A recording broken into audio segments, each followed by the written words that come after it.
Happy Monday, everyone. Today we're going to be reading Chapter 3 of Gregor the Overlander. Last we left off, Gregor and Boots had arrived in a giant arena where they were seeing giant bats and people riding them. And I want to say that cockroaches had decided that Boots was definitely a princess, and she was excited to see the giant ball that they were playing with. So here's where we go from here. Hands down, she was the strangest looking person Gregor had ever seen.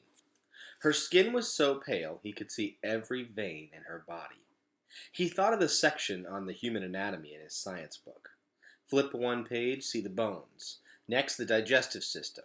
This girl was a walking circulatory system. At first, he thought her hair was gray like his grandma's. But that wasn't right. It was really more of a silver color, like blonde hair with a metallic tint. The hair was woven in an intricate braid down her back and was tucked into a belt at her waist. A thin band of gold encircled the girl's head. It could have been some kind of hair braid or band, but Gregor had a bad feeling it was a crown. He didn't want this girl to be in charge. He could tell by the upright way she held herself, by the slight smile at the left corner of her mouth, by the way she managed to be looking down at him even though he was a good 6 inches taller than she was, that she had real attitude. That's what his mom would say about certain girls he knew. She's got real attitude, she would shake her head. But Gregor could tell that she approved of these girls. Well, there was having attitude, and then there was actually just being a total show-off. Gregor felt sure she'd done that fancy trick off the bat completely for his benefit. One flip would have been plenty. It was her way to intimidate him. But he wouldn't be intimidated. Gregor looked straight into the girl's eyes and saw that her irises were a dazzling shade of light purple. He held his ground. Gregor didn't know how long they might have stood there sizing each other up if Boots hadn't intervened. She plowed into the girl, knocking her off balance, and the girl staggered back a step and looked at Boots in disbelief. Boots grinned winningly and held up a pudgy hand. "Ball?" she said hopefully. The girl knelt on one knee, and held out the ball to Boots, but she kept her fingers wrapped tightly around it. "It is yours if you can take it," she said in a voice like her eyes, cold and clear and foreign. Boots tried to take the ball, but the girl didn't release it. Confused, she pulled on the girl's fingers. "Ball!" The girl shook her head. "You will have to be stronger or smarter than I am."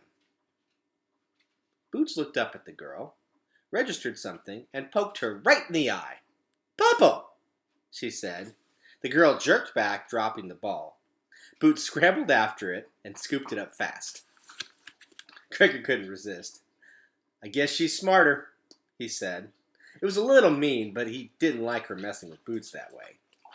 The girl narrowed her eyes. "But not you, or you would not say such things to a queen." So he had been right. She was royalty. Now she'd probably chop his head off or something. Still, he felt to be bad if he had acted scared. Gregor shrugged. "No, if I had known you were a queen, I'd probably have said something a lot cooler." "Cooler?" she said, raising her eyebrows. "Like better?" said Gregor, for lack of a cooler word.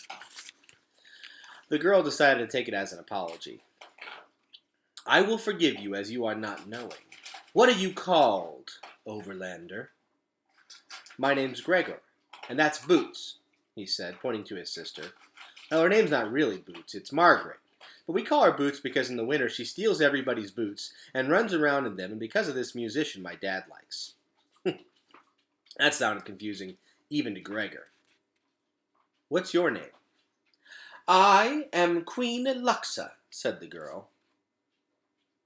"Luxa?" said Gregor, trying to get the odd inflection right.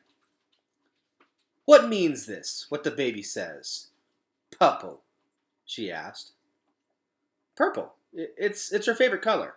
And your eyes. She's never seen purple eyes before," explained Gregor.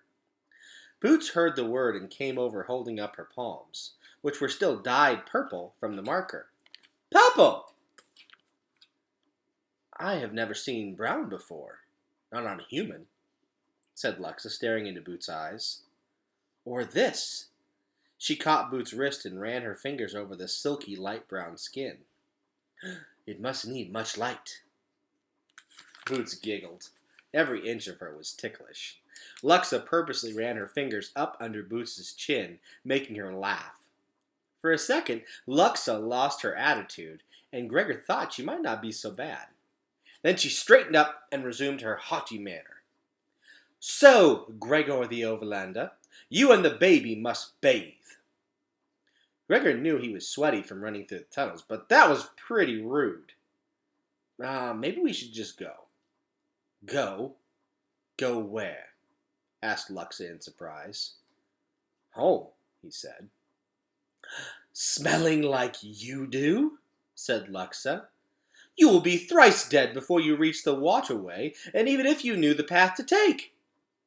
She could see he didn't understand.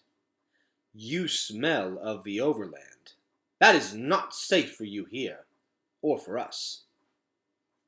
Oh, said Gregor, feeling a little bit foolish. I guess we should rinse off before we go home then? It is not so simple.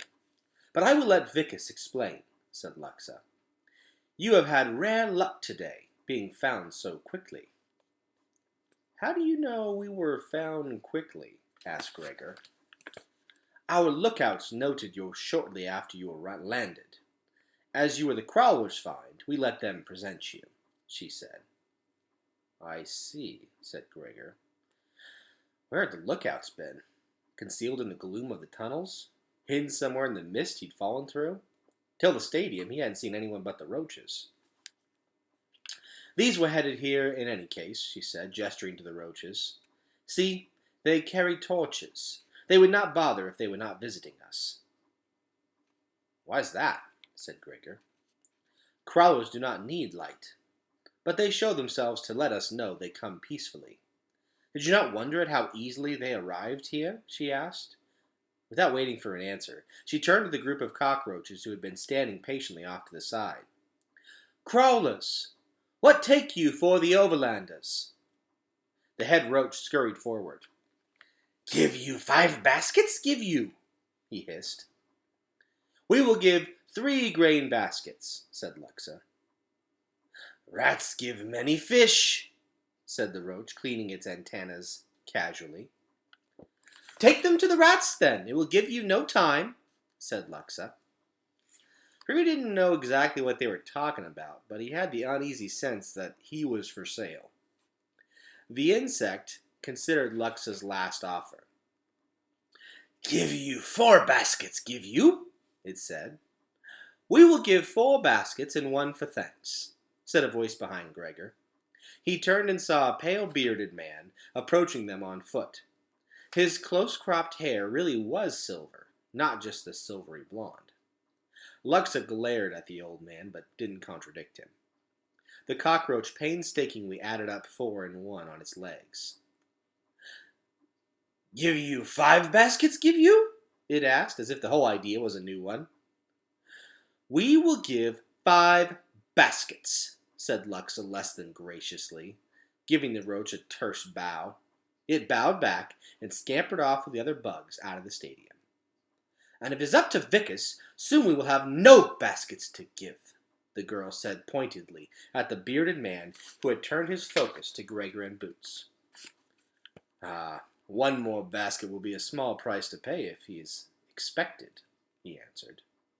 His violet eyes stared intently at Gregor. Tell me, Overlander, are you from... He searched for the words. New York City? That's the end of the chapter for today.